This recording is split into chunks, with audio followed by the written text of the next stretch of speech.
Bonjour, c'est Khadim Fall, directeur d'exploitation et développement à la société SCAT International.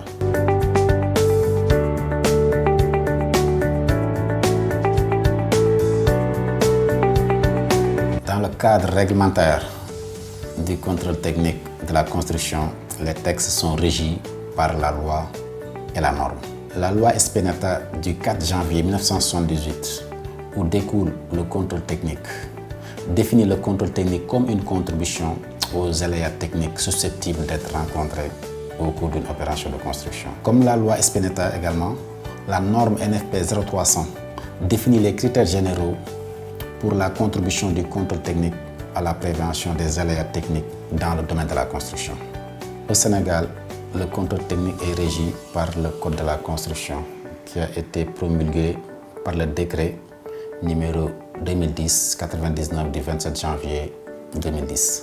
Le contrôle technique est obligatoire dans les cas suivants.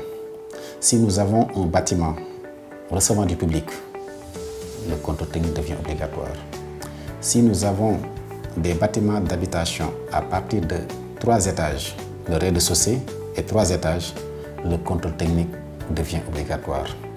Si nous avons également des constructions avec certaines complicités, des complicités comme les balcons qui ont des portées plus de 2 mètres, des poutres qui, je peux les appeler même sénage, les expressions plus courantes, qui ont des portées entre appuis plus de 10 mètres, le contrôle technique devient obligatoire. Si nous avons également des projets en reprise sous œuvre ou des murs de soutènement avec des voisins sur une hauteur de 5 mètres, le contrôle technique devient obligatoire d'après le Code de la construction sénégalaise. Le contrôle technique est obligatoire également si on a des parties enterrées, des fouilles, des excavations plus de 5 mètres et des fondations qui font plus de 10 mètres de profondeur. Ces cas qui sont jugés complexes, d'après le Code de la construction sénégalaise, le contrôle technique devient obligatoire. D'après le Code de la construction sénégalaise, les missions obligatoires sont les suivantes: la mission L et la mission S.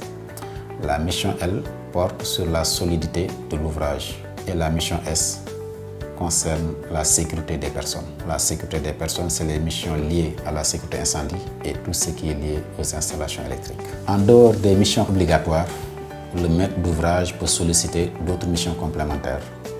Et ces missions concernent généralement la plomberie, la climatisation, le gaz, la vérification des ascenseurs que nous effectuons.